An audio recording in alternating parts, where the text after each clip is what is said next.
Good morning everyone. कैसे आप लोग? बढ़िया। चलिए ठीक है। कल वाला सेट कौन कौन लगाया है, कौन कौन नहीं लगाया है, पहले तो यही बात कर ले इस पे। सभी लोग लगाए हैं? ऑफलाइन वाले लगाए हैं, ठीक है। कोई दिक्कत नहीं? आप नहीं लगा पाए, क्यों नहीं लगा पाए? क्या बाहर बाहर गए थे? तो इतना थोड़ी यार, 15 क्वेश्चन लगाने में तो कहीं जहाँ आप ट्रेन में भी जा रहे होंगे, बस में भी जा रहे होंगे, अपने प्राइवेट व्हीकल से जा रहे होंगे, फिर भी लगा लेते हैं। ऐसा कौन सी बड़ी बात है? ऐसा मत क्या करिए आप लोग प्लीज। जब कहा जाता है तो उसको किया करिए, कुछ सोच के ही हम लोग ऐसा जोड़ देते हैं, बार बार कहते हैं। वो आप ही लोगों के लिए ये जो दवा है वो आपके स्वास्थ्य के लिए, हमारे स्वास्थ्य के लिए नहीं है। ठीक है, हमारा स्वास्थ्य जो होना था हो रहा है, उसकी दवा हम कर रहे हैं, लेकिन ये दवा आपके स्वास्थ्य के लिए भैया आप लोग पढ़ा करिए, रिवीजन किया करिए, तभी उसका बेनिफिट है, वरना बेनिफिट क्या है? नहीं है। ठीक है, तो चलिए कोशिश करूंगा, या मैं उम्मीद करूंगा कि अगले दिन ऐसी गलती नहीं होगी, किसी से भी नहीं होगी। ठीक है, बहुत ज्यादा कोशिश ले, 10 क्वेश्चन 12-15 क्वेश्चन लगाना 10 मिनट का काम है। बंद से लगाया हटाया, बवाल खत्म। डेली का बवाल डेली खत्म करना है, आज का बवाल कल पे नहीं रखना है, वो कल कभी आता नहीं है जीवन में, किसी के जीवन में कल आता ही नहीं है। सही कहिए तो जो आज जी लिया वही जीवन है, कल के भरोसे नहीं रहना। हम लोग भी कल पे फंसे और फंसी गए, तो अनुभव ये बोलता है कि कल नहीं आता है, आज आता है और आज को जी लेना चाहिए। तो हम लोग क्या कर रहे हैं, लेखपाल सीरीज को पढ़ रहे हैं। लेखपाल सीरीज में अगला सेट आज हम लोग लगाएंगे, शायद वो 15, मुझे लग रहा है कि 15 होना चाहिए, तो 15 ही है, आप लोग देख लीजिएगा। तो आइए आज हम लोग लेखपाल सीरीज का 15 सेट का पहला क्वेश्चन देखते हैं। ठीक है, पहला क्वेश्चन देखते हैं हम लोग। आइए, पहला क्वेश्चन क्या है?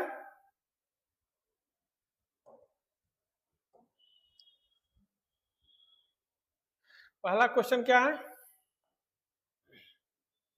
पहला क्वेश्चन है हिस्ट्री से। ठीक है, पहला क्वेश्चन है हिस्ट्री से।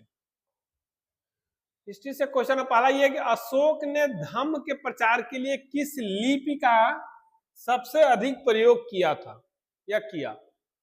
अशोक सम्राट ने धम्म के प्रचार के लिए किस लिपि का सबसे अधिक प्रयोग किया? पहला ब्राह्मी लिपि, दूसरा खरोष्टी लिपि, ऑप्शन सी संस्कृत लिपि और डी पाली। तो इसमें सही उत्तर है ए ब्राह्मी लिपि, ए है ब्राह्मी लिपि का। अब व्याख्या देखते हैं। सम्राट अशोक के अधिकांश अभिलेख ब्राह्मी लिपि में लिखे गए थे, जो उस समय भारत की प्रमुख लिपि थी, विशेषकर उत्तर भारत में। ठीक है, ब्राह्मी लिपि और खरोष्टी लिपि, दो लिपि उस समय थी, ब्राह्मी और दूसरा खरोष्टी। ब्राह्मी लिपि बाएं से दाएं लिखी जाती थी। ये भी क्वेश्चन आया कि ये कैसे लिखी जाती थी, बाएं से दाएं, और खरोष्टी लिपि दाएं से बाएं। ठीक है, ये दो लिपि है। एक लिपि जो इसे ब्राह्मी बोला जाता था, उसे बाएं से दाएं, ठीक, मतलब बाएं से इधर लिखा जाता था, और खरोष्टी लिपि जो थी वो दाहिने से बाएं। ठीक है, दाएं से बाएं, और ये बाएं से दाएं लिखी जाती थी। ये इंपॉर्टेंट है इसके लिए। अशोक का जो अभिलेख लिखा गया वो सबसे अधिक किसमें लिखा गया? ब्राह्मी लिपि में लिखा गया। उसमें धम्म के प्रचार के लिए भी इसने ब्राह्मी लिपि का ही प्रयोग किया था।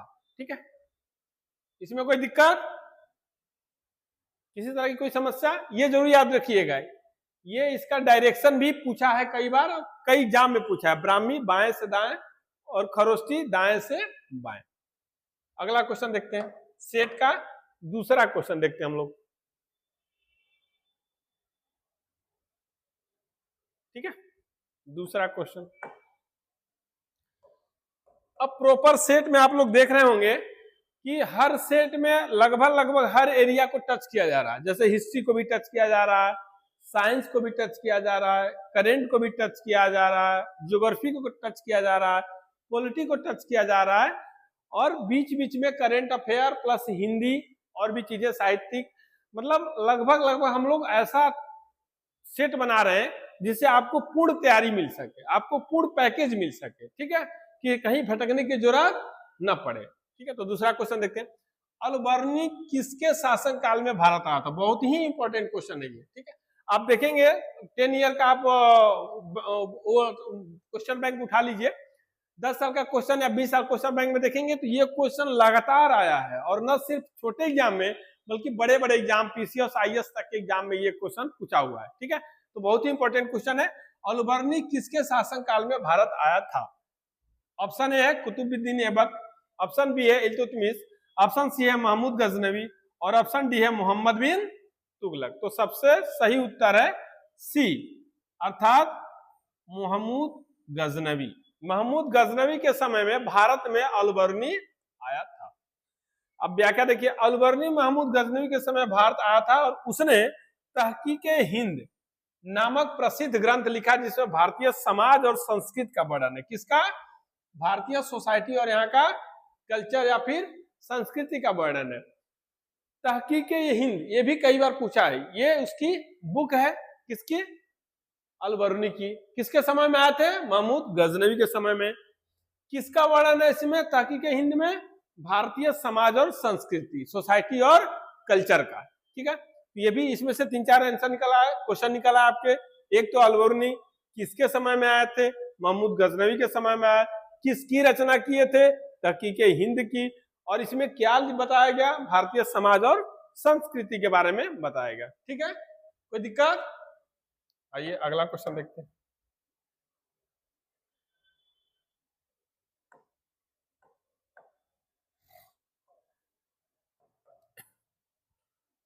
निम्नलिखित में से कौन सा मरुस्थल डिजर्ट विश्व का सबसे बड़ा गर्म मरुस्थल है? हॉट डिजर्ट है। पहला गोबी मरुस्थल, ऑप्शन बी सहारा मरुस्थल, ऑप्शन सी कालाहारी मरुस्थल, और ऑप्शन डी थार मरुस्थल। तो इसका सही उत्तर है बी सहारा मरुस्थल, ठीक है। सहारा मरुस्थल, सहारा मरुस्थल विश्व का सबसे गर्म मरुस्थल है। वर्ल्ड का सबसे हॉट मरुस्थल इसको माना जाता है, गर्म मरुस्थल माना जाता है। जैसे सहारा मरुस्थल विश्व का सबसे बड़ा गर्म मरुस्थल है जो उत्तरी अफ्रीका में स्थित है। कहाँ स्थित है? उत्तरी अफ्रीका में, याद रखिएगा इसे। सहारा मरुस्थल कहाँ है? अफ्रीका के उत्तरी, मतलब उत्तरी अफ्रीका में स्थित है, ठीक है। इसका क्षेत्रफल लगभग 9.2 मिलियन वर्ग किलोमीटर है। कितना है? 9.2 मिलियन वर्ग किलोमीटर। 1 मिलियन में कितना होता है? 10 लाख। तो इसे 9.2 से 10 लाख का मल्टीप्लाई कर दीजिएगा, उतना किलोमीटर, उतना किलोमीटर, ठीक है।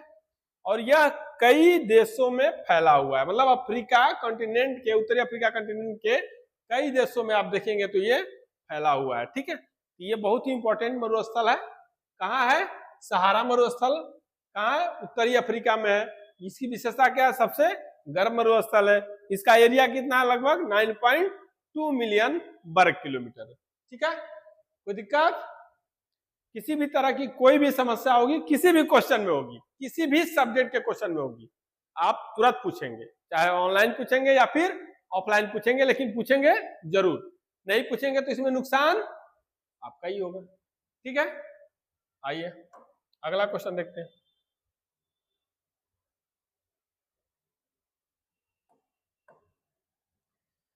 अगला क्वेश्चन मीन्स चौथा क्वेश्चन, मानसून शब्द। मानसून शब्द की उत्पत्ति किस भाषा में हुई है? ये भी अच्छा क्वेश्चन है, ज्योग्राफी का ही है लेकिन बढ़िया क्वेश्चन है। इन्वायरमेंट में भी कभी कभी पूछ लेता है। जो हमारा क्लाइमेट है, मानसून है, उसकी शब्द की उत्पत्ति किस भाषा में हुई? तो पहला ऑप्शन है अंग्रेजी, ऑप्शन बी है हिंदी, ऑप्शन सी है अरबी, और ऑप्शन डी है संस्कृत। तो सही उत्तर है अरबी, सी। उत्तर सी सही है, अरबी में हुई थी। मानसून शब्द की उत्पत्ति अरबी भाषा से हुई है। इसकी व्याख्या देख लेते हैं। मानसून शब्द अरबी भाषा के मौसम शब्द से बना है। किस शब्द से? मौसम शब्द से। अरबी भाषा के मौसम शब्द से बना है, जिसका अर्थ है ऋतु। हम लोग बोलते हैं ना ऋतु या मौसम। ये अरबी में बोलते हैं इसको क्या?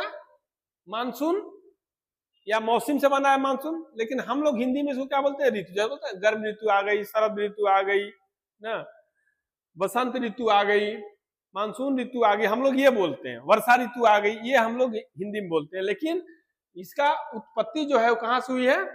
किससे? मानसून की अरबी से, अरबी में उसको मानसून बोलते हैं, जिसको मौसम से निकला ये सब, और इसका हिंदी आप देखेंगे तो ऋतु या फिर मौसम होता है, जो पवनों के मौसमी परिवर्तन को दर्शाता है। और मौसम का सबसे ज्यादा प्रभाव किस पे होता है? पवन से ही मौसम का डायरेक्शन चेंज होता है, मौसम परिवर्तन भी होता है। अगर देखें तो ज्योग्राफी में सब हम लोग पढ़ेंगे, तो मौसम परिवर्तन मतलब पवनों के मौसमी परिवर्तन, मौसम परिवर्तन से पवनों की डायरेक्शन किस तरह होता है, पवनें किस दिशा में चलती है, गर्म पवनें, ठंडी पवनें हैं, उनका डायरेक्शन कैसा होगा, ये सभी कुछ इन्हीं के परिवर्तन पे निर्भर करता है। इसीलिए इसको बोलते हैं, ये मौसम पवनों के मौसमी परिवर्तन को दर्शाता है। ठीक है, कोई दिक्कत नहीं। आगे अगला क्वेश्चन देखिए।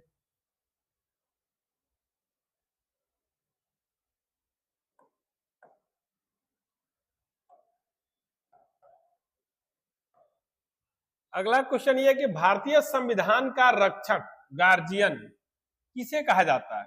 जैसे घर में हम लोग का कोई गार्जियन होता है ना, दादा होते हैं या फिर पापा होते हैं, चाचा होते हैं, ताऊ होते हैं, जो भी होते हैं, उसी तरह हम लोग कोचिंग में कोई गार्जियन होता है, जैसे सर में जो बड़ी फैकल्टी होती है या फाउंडर होते हैं कोचिंग के, उस तरह, तो उसी तरह पूरे अगर देखें तो संविधान का रक्षक, रक्षक मीन्स संविधान को बचाने वाला, या फिर संविधान पे कोई दिक्कत, जैसे घर का रक्षक क्या क्या काम है, क्या मतलब है कि घर पे अगर कोई समस्या आ गई तो उसका निरावरण कौन करेगा? उसका निवारण घर का रक्षक करेगा, घर का मालिक करेगा। उसी तरह संविधान पे कोई दिक्कत आए तो उसका रक्षक कौन करेगा? इसी के संबंधित ये क्वेश्चन है कि भारतीय संविधान का रक्षक किसे कहा जाता है। ऑप्शन ए है राष्ट्रपति, ऑप्शन बी है संसद, ऑप्शन सी है सर्वोच्च न्यायालय, और ऑप्शन डी है प्रधानमंत्री। तो इसका सही उत्तर है सी, अर्थात सर्वोच्च न्यायालय। मतलब अगर संविधान पे किसी तरह की समस्या आई, संविधान पे किसी तरह की बात उठी, तो उसके फेवर में हमारा जो सर्वोच्च न्यायालय है वो आएगा और उसको सही या गलत डिसाइड करेगा। अब आते हैं व्याख्या देखते हैं। सर्वोच्च न्यायालय संविधान का रक्षक माना जाता है क्योंकि यह न्यायिक पुनरावलोकन, ये बात हम पहले भी बता चुके हैं, जुडिशियल रिव्यू के माध्यम से असंवैधानिक कानूनों को निरस्त कर सकता है। मान लीजिए अगर सरकार ने या संसद ने कोई ऐसा कानून बना दिया, कानून बनाने का अधिकार है उनको, तो संसद ने यदि कोई ऐसा कानून बना दिया जो संविधान के हिसाब से सही नहीं है, भारत के नागरिकों के हिसाब से सही नहीं है, उनके लिए वो सही सटीक नहीं बैठता, उनसे उस कानून के बनने से भारत के नागरिकों को नुकसान होगा, किसी जाति समुदाय धर्म विशेष या किसी के लिए दिक्कत हो सकती है, मतलब पूरे भारत के लिए दिक्कत हो सकती है। तो फिर क्या होगा? अगर वो लागू हो जाएगा, वो कानून लागू हो जाएगा, तो फिर भारतीयों के लिए दिक्कत है। इसके लिए वो कानून लागू न हो, इसकी समीक्षा कौन करेगा? क्योंकि संसद तो करेगी नहीं, संसद तो कानून बना दिए, तो इसकी समीक्षा करेगी न्यायालय। न्यायालय ये इस बात की गारंटी लेगी कि हाँ, ये जो कानून संसद ने बनाया है उसको लागू किया जाए कि नहीं लागू किया जाए, वो हमारे लिए या हमारे देश के नागरिकों के लिए सही है या नहीं। वही है पुनरावलोकन, रिव्यू। अगर रिव्यू करेगा सर्वोच्च न्यायालय और यदि सही पाया जाता है तो फिर उसे लागू कर दिया जाएगा, वरना क्या आ जाएगा, उसे असंवैधानिक कानून मान के रद्द भी किया जा सकता है सर्वोच्च न्यायालय द्वारा। इसीलिए उसको रक्षक अर्थात गार्जियन माना गया है कि अगर संविधान पे किसी तरह की समस्या आती उठती है, देश के लिए कोई नुकसानदायक चीज आता है, तो उसे असंवैधानिक घोषित कर दिया जाएगा। ठीक है, और फिर अगर सर्वोच्च न्यायालय असंवैधानिक घोषित करती है तो फिर वो निरस्त ही होगा, ऐसा देखा भी गया है कई बार। अगला क्वेश्चन,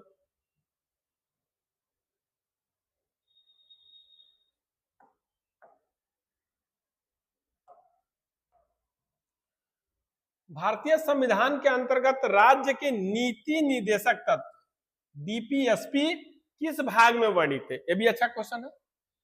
डीपीएसपी जो दिया गया संविधान के अंतर्गत राज्य की नीति निर्देशक तत्व, वो किस में वर्णित है? तो ऑप्शन है भाग 3, ऑप्शन बी है भाग 4, ऑप्शन सी है भाग 5, ऑप्शन डी है भाग 6। तो इसका सही उत्तर है भाग 4, ऑप्शन बी। ठीक है, भाग 4।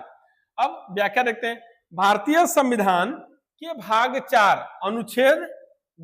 अनुच्छेद 36 से 51 में राज्य के नीति निर्देशक तत्व अर्थात डीपीएसपी का उल्लेख है। ये तत्व सरकार को नीतियां बनाने में मार्गदर्शक देते हैं, लेकिन ये न्यायालय द्वारा बाध्यकारी नहीं है। ठीक है, इस इंफोर्समेंट लेवल नहीं है, इंफोर्सेबल नहीं है। ठीक है, मतलब ये जो 36 से 51 की बात की गई है, आर्टिकल 36 से 51 में राज्य के नीति निर्देशक तत्व के बारे में बताया गया, डीपीएसपी के बारे में बताया गया है।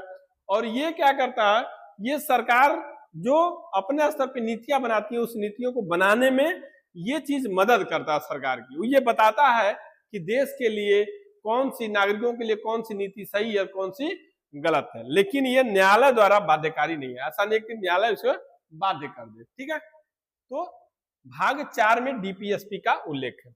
अगला क्वेश्चन,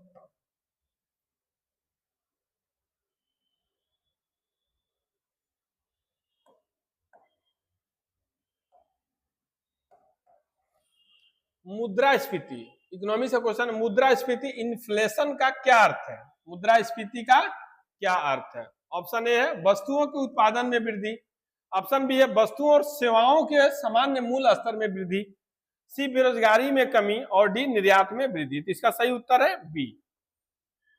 बी मतलब वस्तुओं और सेवाओं के सामान्य मूल्य में या मूल्य स्तर में वृद्धि हो जाना ही मुद्रास्फीति है, इन्फ्लेशन हो जाता है। इन्फ्लेशन आता है तो क्या हो जाएगा, पता चला एक पेन का दाम 1000 रुपया हो गया, 100 हो गया। अगर ज्यादा गैम्बलिंग वाला मुद्रास्फीति आ जाती है, अगर रेंगती हुई मुद्रास्फीति है तो ठीक है, दौड़ती हुई तो फिर दिक्कत हो जाएगी। ये आगे इकोनॉमी में हम लोग पढ़ेंगे। तो इस तरह आप देखेंगे कि अगर मूल मुद्रास्फीति बहुत अधिक हो गई तब तो फिर हमारे लिए समस्या बढ़ जाएगी, क्योंकि रेट इतना ज्यादा बढ़ जाएगा कि हम उसे परचेज नहीं कर पाएंगे। फिर सामान्य आदमी का, नागरिक का जीवन स्तर बहुत ही निम्न हो जाता है। व्याख्या देखिए, जब अर्थव्यवस्था में वस्तुओं और सेवाओं के दाम लगातार बढ़ते हैं तो उसे मुद्रास्फीति कहा जाता है, जिससे क्रय शक्ति घटती है। जैसे अभी रिसेंटली आप देख लीजिए, पूरे विश्व में जो स्थिति चल रही है, अभी गैस का दाम क्या हो गया, ईरान और अमेरिका के युद्ध के चक्कर में गैस का दाम आसमान छूने लगा, या इतना बढ़ गया है कि वापस हम लोग अपने पुराने वाली संस्कृति जो थी चूल्हे वाली,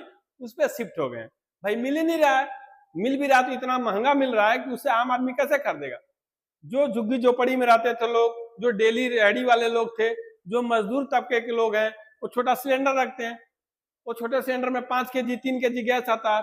1 केजी का दाम आज से अभी 1 महीना पहले 85-80 रुपया हुआ करता था, आज उसका दाम है 400 रुपया केजी। कौन कितना भराएगा? जहां वो 2 केजी भरा के अपना जीवन 2 दिन 4 दिन चलाता था, वहां पता चला कि उसको 2 केजी भराने में 800 रुपया लगेंगे, 1000 लगेंगे। तो क्या क्यों भराएगा? क्या उसमें भरा के क्या करेगा?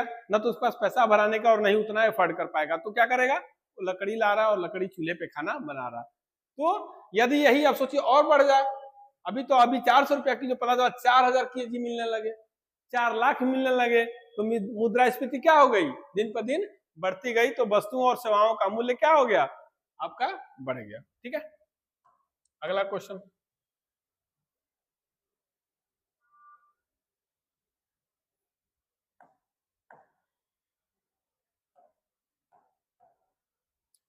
राष्ट्रीय आय, नेशनल इनकम को मापने की कौन सी विधि नहीं है? ध्यान दीजिएगा, नहीं है नहीं। बहुत ही अच्छा क्वेश्चन है, और सबसे अच्छी बात है इसमें नहीं लगा है, वरना ऐसे सीधे आदमी पढ़ता है राष्ट्रीय आय मापने को विधि कौन सी है, सीधा हम देखते हैं टिक कर देते हैं, रंग के चले आते हैं, और बाद में जब बाहर निकलते हैं तो पता चला कि नहीं भी था। इस चक्कर में फंस गए और गलत हो गया। ठीक है, तो राष्ट्रीय आय, नेशनल इनकम को मापने की कौन सी विधि नहीं है?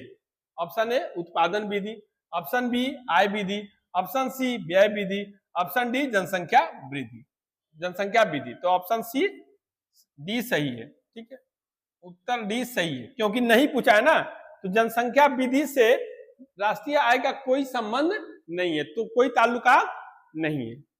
अब व्याख्या देखिए, राष्ट्रीय आय को मापने की मुख्य 3 विधियां हैं। पहला उत्पादन, मतलब राष्ट्रीय आय जो आप नेशनल इनकम देख रहे हैं, इसको मापने के 3 ही विधि है। पहला उत्पादन, ठीक है, दूसरा आय, और तीसरा व्यय। तीसरा क्या है? व्यय।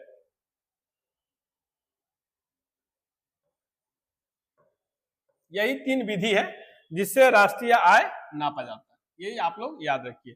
मतलब उत्पादन, आय और व्यय से, इसमें जनसंख्या विधि से कोई मतलब नहीं है, जनसंख्या वृद्धि से भी कोई मतलब नहीं है।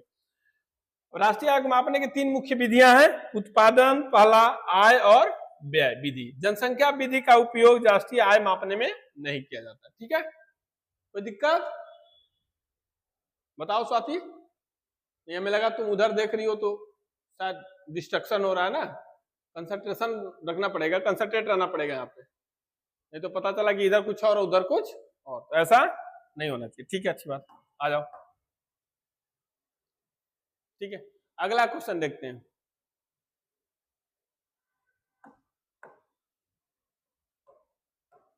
अगला क्वेश्चन है करेंट से। हाल ही में किस देश ने ब्रिक्स 2024 शिखर सम्मेलन की मेजबानी की है? तो ऑप्शन ए है भारत, ऑप्शन बी है रूस, ऑप्शन सी है चीन और ऑप्शन डी है ब्राजील। सही उत्तर है बी, अर्थात रूस। हाल ही में किस देश ने ब्रिक्स शिखर सम्मेलन 2024 की मेजबानी की? तो भारत, रूस, चीन और ब्राजील। तो सही उत्तर है रूस। ब्रिक्स शिखर सम्मेलन 2024 की मेजबानी रूस ने की थी। यह सम्मेलन ब्रिक्स देशों, ब्रिक्स में बी से है ब्राजील, आर से है रसिया, आई से है इंडिया, सी से है चाइना और एस से है दक्षिण अफ्रीका। मतलब 5 देशों का ये संघ है, समूह है ब्रिक्स। बी से ब्राजील, आर से रसिया, आई से इंडिया, सी से चाइना और एस से दक्षिण अफ्रीका, साउथ अफ्रीका के बीच आर्थिक सहयोग, व्यापार और वैश्विक मुद्दों पर चर्चा के लिए आयोजित किया जाता है। ब्रिक्स सम्मेलन क्यों किया जाता है? पहला कि आर्थिक सहयोग बढ़ाना है, व्यापार करना है, वैश्विक मुद्दों पे चर्चा करना है। हाल के वर्षों में ब्रिक्स का विस्तार भी एक महत्वपूर्ण चर्चा का विषय रहा। जैसे दक्षिण अफ्रीका को इसमें जोड़ा गया तो इसका विस्तार भी हो रहा है और एक डिमांड उठ रही है कि इसको क्या किया जाए, और भी आगे जोड़ा जाए। पहले ब्रिक्स था, अब ब्रिक्स बना, तो अब ऐसा डिमांड आ रहा है विश्व में देशों के द्वारा कि हमें भी इस समूह में लाया जाए, हमें भी इसमें अंदर किया जाए और हमें भी इन मुद्दों पे बात रखने या काम करने का मौका दिया जाए। ठीक है, अगला क्वेश्चन देखिए।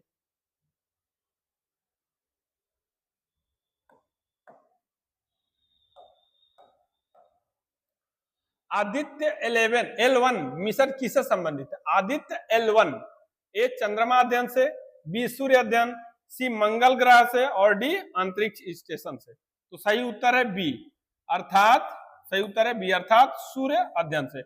सूर्य के अध्ययन के लिए, सूर्य के बारे में जानकारी इकट्ठा करने के लिए, सूर्य क्या है, कैसे है, ये सब जानकारी इकट्ठा करने के लिए आदित्य L1 को भेजा गया। आइए व्याख्या देखते हैं। आदित्य L1 भारत का पहला सौर मिशन है, फर्स्ट सोलर मिशन है, जिसे सूर्य के अध्ययन के लिए लॉन्च किया गया है। विशेष रूप से उसकी बाहरी परत कोरोना को समझने के लिए। हम बताए थे ना सूर्य का जो बाहरी ये सूर्य है, तो इसका बाहरी परत लगभग कितना है, 5000 डिग्री सेल्सियस इसका टेम्परेचर है। अब सोचिए इतने बड़ा टेम्परेचर के बाद भी इस चीजों को अध्ययन करने के लिए कुछ ना कुछ भेजा जा रहा है।